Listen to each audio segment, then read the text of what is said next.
कुछ बातें जो पढ़ाई को लेकर के आज आपके सामने रखने के लिए मैं चाहूँगा, क्योंकि इन दिनों में हमारे ज़्यादातर बच्चे हैं एग्ज़ाम लिखने के लिए जा रहे हैं, कुछ लोगों का एग्ज़ाम शुरू हो चुका है।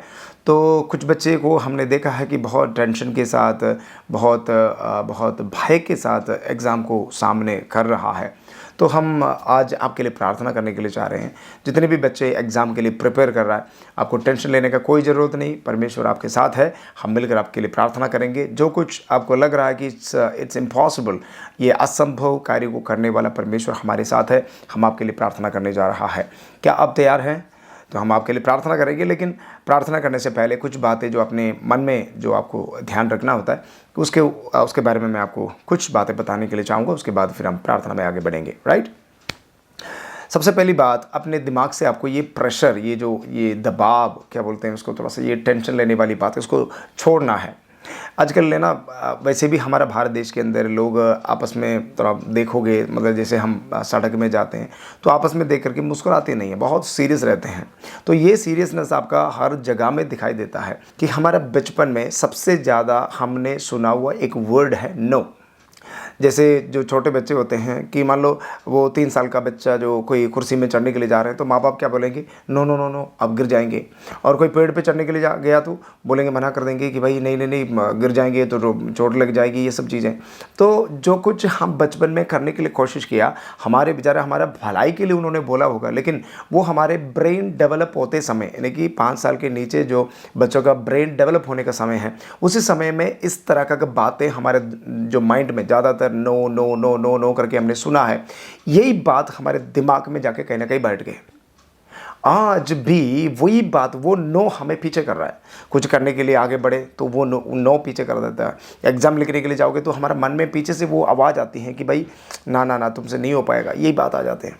मैं आज आपको बताने के लिए चाहूँगा, इन सारे प्रेशर से आप बाहर आए, लोगों को देख के स्माइल करना शुरू करें, एग्जाम को फेल स्माइल के साथ फेस करना शुरू करें।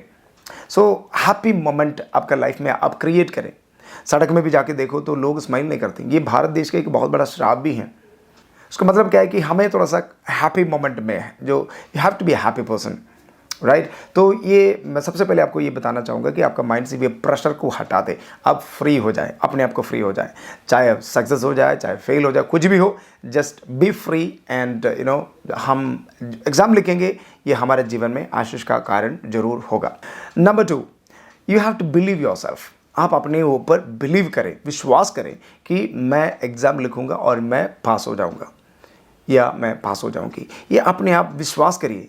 मतलब पता है क्यों? कि परमेश्वर ने इंसान को बनाया, ऐसे बनाया है कि विद अ ग्रेट पोटेंशियल, बहुत बहुत सामर्थ्य के साथ और बहुत पोटेंशियल के साथ इंसान को परमेश्वर ने बनाया।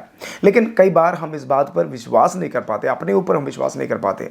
एक उदाहरण मैं आपको बताना चाहूँगा। आपको याद है उत्पत्ति की किताब में 11वें अध्याय के अंदर जब जो लोग जो है एक बाबेल टावर बना रहे थे, इन्होंने तो परमेश्वर के विरोध में कुछ काम किया, लेकिन वहाँ पर परमेश्वर उतराते समय एक कमेंट परमेश्वर ने लोगों को देकर के कहा। आपको याद होगा कि देखो, इंसान से कोई चीज़ असंभव नहीं है, इसलिए हम जाकर के उनका भाषा को गड़बड़ करें। मतलब उन्होंने तो जो अच्छा एक क्वालिटी, अच्छा एक पोटेंशियल परमेश्वर ने इंसान के अंदर डाल रखा था, लेकिन उन्होंने क्या किया, वो परमेश्वर के विरोध में इस्तेमाल किया। लेकिन इंसान को देख करके परमेश्वर क्या कह रहा है, इनके अंदर बहुत पोटेंशियल है, तो मतलब कोई चीज़ उनके लिए असाध्य नहीं है।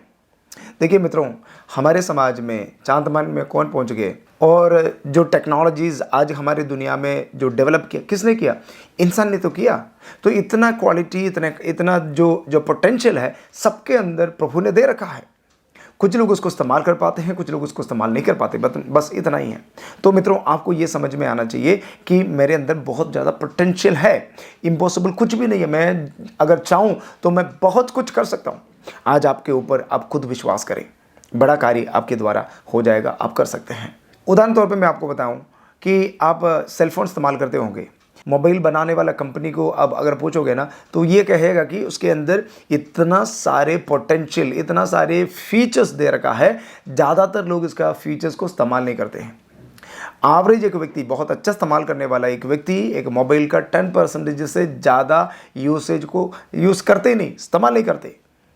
इतना ज़्यादा पोटेंशियल है उसके अंदर, इतना ज़्यादा फीचर्स है उसके अंदर।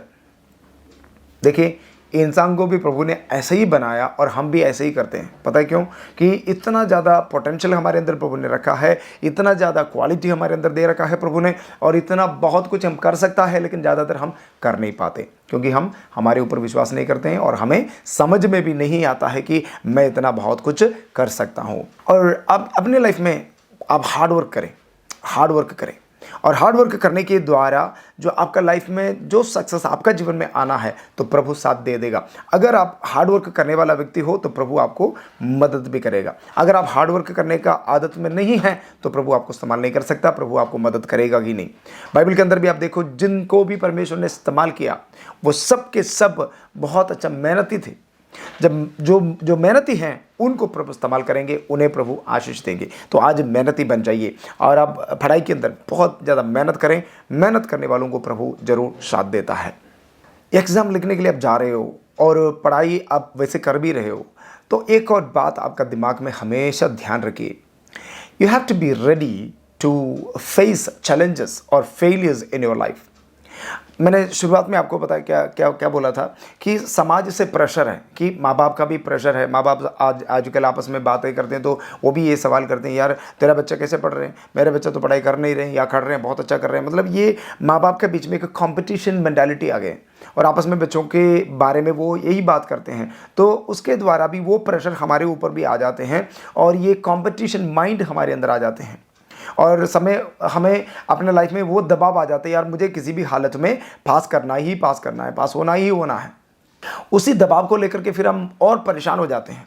मित्रों, मैं आपको ये बताने के लिए चाहूँगा, प्लीज़ आप मेहनत करें, अब मेहनत करें, खूब मेहनत करें, लेकिन उसके लिए भी तैयार रहें। इन केस आप फेल हो गया तो आप नेगेटिव मोड में ना चले जाएं, आपका जीवन में जो नेगेटिव मोड में ना चले जाएं। जैसे कि कुछ लोग आत्महत्या करना शुरू हो जाते हैं, पढ़ाई बिल्कुल छोड़ देते हैं।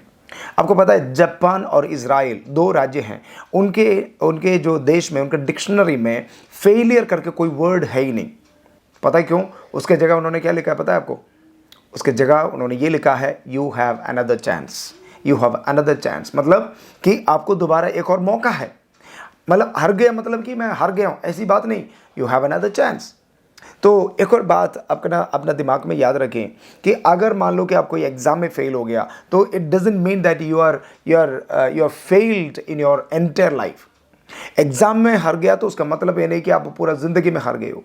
हाँ ठीक है, आज यहाँ पर आप जीत नहीं पाए तो दूसरे जगह में आप जीत पाओगे, और इस जगह में आप कुछ हासिल नहीं कर पाए तो दूसरी जगह में आप कर पाओगे। सब लोग एक ही जगह में सब चीज़ों को हासिल करना और पास होना और सक्सेस होना ये ज़रूरी नहीं है। अगर कोई जगह में आप फेल हो गया तो आप इतना ना सोचें कि मैं अपना ज़िंदगी में हार गया। तो कुछ लोग यही सोचें, ये गलत सोचें कि मैं ज़िंदगी में हारा नहीं हूँ। मान लो कि आपको पास नंबर कम मिल गया होगा क्लास में या पास नहीं हो पाया होगा, but you don't think that I am failed in my whole life. No, it's not like that. Okay, you can win. कई लोग अपने लाइफ में सक्सेस नहीं हो पाते, पढ़ाई में भी सक्सेस नहीं होता है। तो उसका एक रीज़न मैं बाइबल के अंदर से आपको बताने के लिए चाहूँगा। इफिसियों का पत्र 6 अध्याय का पहला आयत और दूसरा आयत अगर पढ़ोगे तो वहाँ पर लिखा है कि तुम्हें भलाई होने के लिए और लंबा आयु तक जीवित रहने के लिए तुम्हें क्या करना पड़ेगा? माँ बाप का आदर करना पड़ेगा। जो बच्चे माँ बाप का आदर नहीं करते हैं तो आप एग्ज़ाम में तो पास हो चुके होंगे, लेकिन अपने लाइफ में आप हार रहे होंगे या लाइफ में आप कभी भी सक्सेसफुल नहीं हो सकता है। एक सक्सेसफुल व्यक्ति बाइबल के आधार पर मैं बताना चाहूँगा कि माँ बाप का आदर करने वाले हैं। तो ध्यान रखिए, परीक्षा में जाने से पहले, एग्ज़ाम में जाने से पहले, एग्ज़ाम लिखने के लिए आप जा रहे हो उससे पहले, या आप पढ़ाई में कुछ चीज़ों के लिए आगे बढ़ने से पहले आप माँ बाप के साथ एक मेल मिलाप करें। माँ बाप के साथ मेल मिलाप में रहें, ताकि आपका जीवन में आशीष होंगे। जो कुछ आप करेंगे उसके अंदर भलाई और अनुग्रह और आशीष बरकत आपके जीवन में ज़रूर होंगे।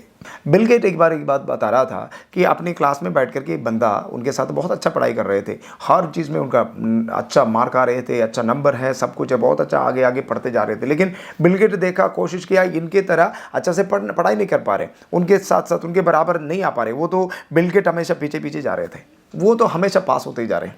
बाद में उन्होंने पता क्या कि मेरा कंपनी का जो अकाउंटेंट बन गया वो, या मेरा कंपनी का जो मैनेजर, ऐसा कुछ पोस्ट मिल गया उन्हें। देखिए उसका मतलब क्या है कि आप क्या देख रहे हो, आज बिल गेट का पोजीशन क्या है, उनका ऑफिस में काम करने वाले का पोजीशन क्या है, उनको कोई नहीं जानते, लेकिन बिल गेट को आज लोग जानते हैं जी। एग्ज़ाम पास करना, उससे बढ़कर कुछ बड़ा ड्रीम को रखो अपने लाइफ में, बड़ा ड्रीम को रखो। बड़ा ड्रीम मतलब यह है कि आजकल खासतौर से भारत देश के अंदर लोगों का मन में एक बात बैठी हुई है कि मुझे कोई अच्छा नौकरी चाहिए। अगर विदेश में जाना मुझे मौका मिल गया, जाने के लिए मौका मिल गया तो बहुत बड़ी बात है। इनका सबसे बड़ा सपना क्या है कि बाहर विदेश में जाना है, कुछ अच्छा काम मिलना है और करना है, उसके साथ पैसा कमाना है। यह है लोगों का सबसे बड़ा ड्रीम। लेकिन मैं आपको बताना चाहूँगा ये कोई ड्रीम नहीं होता है। आपको पता है जो पहले के ज़माने में जो जानवरों को घरों में इस्तेमाल किया करता था, उनको एक टैग दिया करता था, मतलब कि एक मोहर लगाता था उनके खानों में या उनके शरीर में, कहने का एक मोहर लगाता था। तो वो मोहर का मतलब क्या है कि ये जो जानवर है वो मेरा है, मैं उससे काम करवाता हूँ। खासतौर से उन ज़माने में जो जानवर से खेती बाड़ी में काम करवाते थे, बाहर जो वज़न उठवाते थे, ये सब चीज़ें काम करवाते थे, उसके लिए मेरा जानवर के ऊपर मेरा अपने एक मोहर लगाता था। उसको टैग भी कह सकते हैं, टैग। देखिए आज भी आप कोई कंपनी में काम करोगे तो वही तो टैग आपके ऊपर भी है, उसका मतलब आप उनका स्लेव हो। देखिए विदेश में जाते समय ना, चाहे आप इंडिया वाला हो, लेकिन विदेश में जाते समय लोगों को, वहाँ का लोग आपको कैसे देख रहे हैं? हाँ ठीक है, थोड़ा सा इज्जत तो आपको देते होंगे, लेकिन उनका माइंड में, उनका नज़र में यू आर अ स्लेव, आप वहाँ पर कमाने के लिए आए। जैसे कुछ लोग हमारे देश में काम करने के लिए आते हैं, आप उन क्या नज़र में उनको देखते हैं। तो वही नज़र है जो हमारे ऊपर बाहर जब देशों में हम लोग काम करने के लिए जाते हैं तो हमारे ऊपर भी वही है। तो मित्रों मैं ये बताना चाहूँगा कि आप ये पढ़ाई पार करके और कुछ जॉब ढूंढना या जॉब कुछ मिलना, कुछ पैसा हाथ में आना, ये सपना से बढ़कर कुछ ऐसा सपना देखो कि मैं कुछ लोगों को काम क्यों ना दिलाऊं, ऐसा कुछ चीज़ें मैं क्यों ना शुरुआत करूं। तो उसी के लिए एक बड़ा सपना अपना लाइफ में रखें। आप अपना कमजोरी को मत देखें। आपने सुना होगा अरुणिमा सिन्हा करके, आप गूगल में सर्च करके देखना, अरुणिमा सिन्हा करके एक लड़की है, इंडिया के लिए वो वॉलीबॉल प्लेयर थी। एक बार वो जो कहीं खेल के वापस आ रहे थे ट्रेन के द्वारा, तो अपने सफ़र में कुछ चोर लोग अपने गाड़ी में घुस गए, ट्रेन के अंदर घुस गए, सबसे पैसा, जो पर्स और चांदी सोना वगैरह ये सब छीन रहे थे। उनके साथ आपस में बहस हुई और ये बहस के द्वारा उन्होंने क्या किया, इस लड़की को उठा करके पटरी में डाल दी। जैसे इनको डाल दिया तो दूसरे ट्रेन आ गए, उनका पाँव के ऊपर से ट्रेन चढ़ गई, एक पाँव जो है घुटने के वहाँ से कट गया। ये तो बेहोश हो गई, वहाँ पर लेट गई और उनको कुछ पता नहीं चल रही थी। वो बाद में कह रही थी चूहा आकर के मेरा खून पी रही है और मुझे पता चल रहा है, लेकिन मैं तो उठ नहीं पा रही थी वहाँ से। और कुछ देर के बाद वैसे बेहोश होकर के पड़ी रही और कुछ समय के बाद कोई आ गया वहाँ पर, उन्हें उठा करके हॉस्पिटल में गया, ट्रीटमेंट किया और वो डुप्लीकेट एक पैर लगवा करके चलना शुरू हो गया। लेकिन हॉस्पिटल में जब लेटी हुई थी उस समय उन्होंने एक निर्णय लिया अपना लाइफ में कि मैं कभी भी हार नहीं मानूंगी, कभी भी हार नहीं मानूंगी और मैं दुनिया के सबसे ऊंचा पद पर जाकर के, वहाँ पर ऊंचा जगह पर जाकर के मैं पूरा दुनिया को चिल्ला करके बोलना चाहूँगी कि नथिंग इज़ इम्पॉसिबल। उन्होंने ऐसे निर्णय अपने मन में लिया। बाद में उन्होंने कई कोर्स के लिए ज्वाइन किया, दिल्ली में भी आके पढ़ाई किया। उसके बाद उन्होंने एवरेस्ट के ऊपर जाने के लिए मेहनत किया, पढ़ाई किया, बहुत कुछ उसके लिए, बहुत कुछ ट्रेनिंग वगैरह करना होता है। वो एक दिन उसके ऊपर पहुंच गया। वो जाते समय उनके पास जो ऑक्सीजन है, ऑक्सीजन लेकर के जा रहे थे ऊपर, तो उस समय बीच में उनका ऑक्सीजन ख़त्म हो रहे थे। जैसे ऊपर पहुंच रहे थे तो काफ़ी समय लग गया, ऑक्सीजन ख़त्म होते जा रहे हैं। और जाते समय उन्होंने देखा कि बर्फ़ में लोगों का लाश पड़ते हुए पड़ी हुई उन्होंने देखा कि जो पहले गए हुए लोग, जो वापस आते समय जो ऑक्सीजन ख़त्म हो गया, लोगों का डेथ हो गए, ऐसे लोगों को देखा। इतने सारे प्रेशर भी उनका मन में आया, लेकिन उन्होंने ऐसे निर्णय लिया, मैं ऊपर जाके वापस आऊँगा, लोगों को मैं चिल्ला के बोलना चाहूँगा कि नथिंग इज़ इम्पॉसिबल। उन्होंने ऐसे निर्णय के साथ गया और ऊपर गया। और वहाँ पर आज भी आप गूगल में सर्च करके देखोगे तो एक लड़की ऐसे एक जो भारत देश का झंडा के साथ ऐसे खड़ी होती हुई आपको एक पिक्चर दिखाई देगी। तो मैं ये कहना चाह रहा था कि उनके अंदर एक विल पावर थी, मैं I will be successful person और nothing is impossible for me. उन्होंने ऐसे एक अपने ऊपर विश्वास किया और हिम्मत रखा, हार्ड वर्क किया, वो सक्सेसफुल बन गई है। तो मैं आपको बताना चाहूँगा आप भी ऐसे की हिम्मत रखें और आपसे संभव है बड़ा कार्य, बड़े कार्य, बड़े सपना को आप हासिल कर पाओगे। ऐसे सपना के साथ आगे बढ़ें। और एग्ज़ाम में हम कभी भी कॉपी करके मतलब डुप्लीकेट काम करके कोई शॉर्टकट करके पास होने का कभी भी प्रयास ना करें। जब आप ईमानदारी से काम करोगे तो खुदा भी आपके साथ ज़रूर रहेगा। Don't waste your time.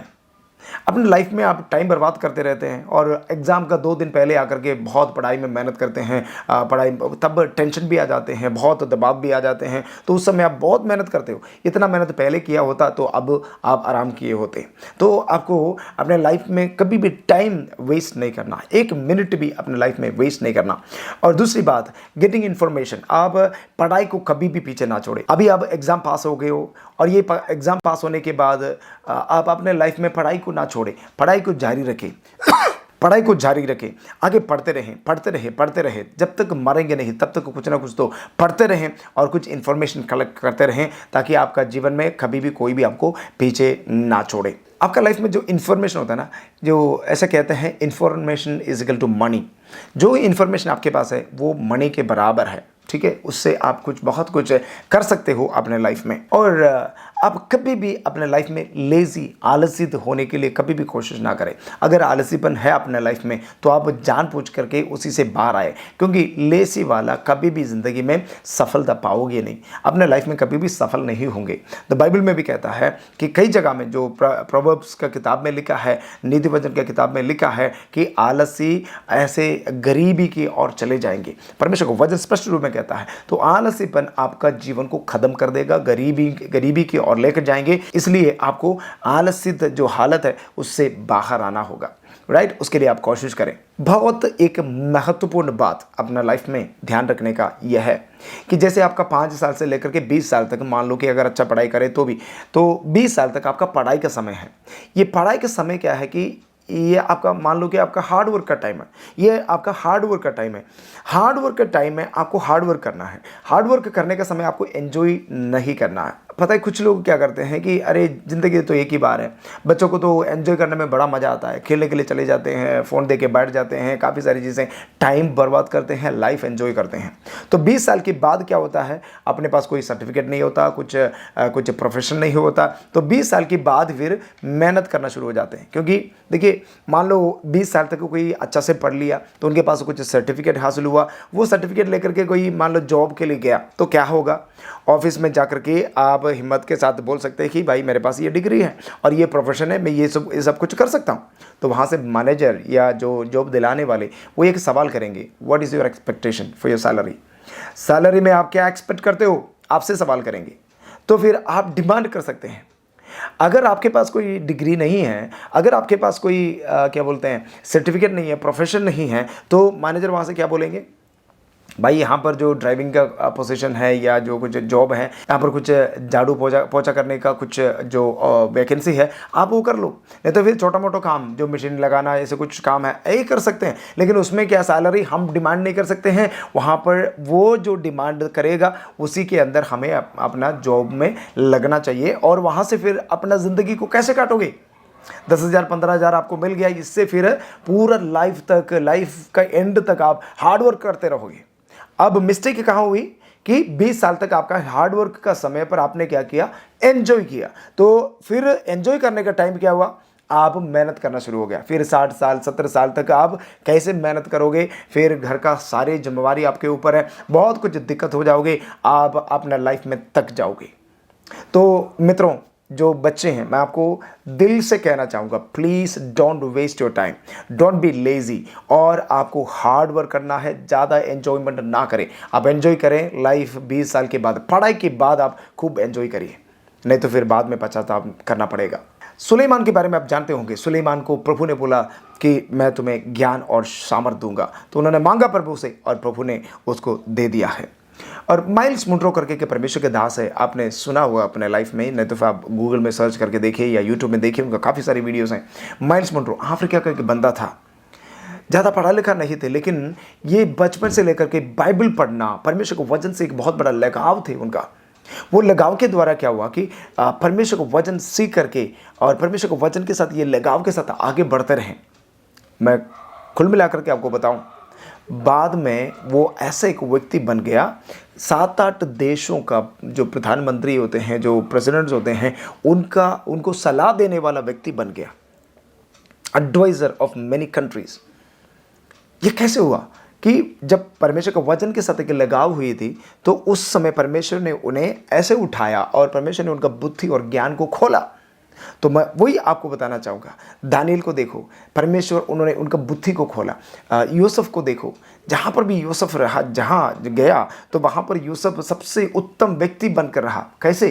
परमेश्वर के आत्मा के द्वारा उन्होंने ऐसे बातों को कहना शुरू किया, उनके मुंह से ऐसे बातें निकलना शुरू हुई कि ऐसे विजडम वाली बातें। विजडम, देखिए, ये परमेश्वर को वचन ये कहता है, the wisdom of every resource of the every wisdom is the Holy Spirit. Holy Spirit is the wisdom of, Holy Spirit is the resource of every wisdom. Holy Spirit is the resource of every wisdom. तो अगर आपको बुद्धि और ज्ञान की जरूरत हो तो आप प्रभु से मांगे और पवित्र आत्मा से एक लगाव हो जाए। तो आपका पढ़ाई भी वचन पढ़ने के बाद, थोड़ी देर प्रार्थना करने के बाद शुरू करके देखिए, आपका लाइफ में आशीष जरूर होंगे। आपका पढ़ाई में आप बहुत कुछ अच्छा से कर पाओगे। तो आपका लाइफ में आपको टेंशन लेने का कोई ज़रूरत नहीं। आपका लाइफ में जो भविष्य को लेकर के या आगे मैं क्या करूं क्या नहीं करूं उसके बारे में आपको सोचने का कोई ज़रूरत नहीं। मैं इस वक्त आपके लिए प्रार्थना करना चाहूँगा। इन बातों को अपने लाइफ में प्रैक्टिस जरूर करिए।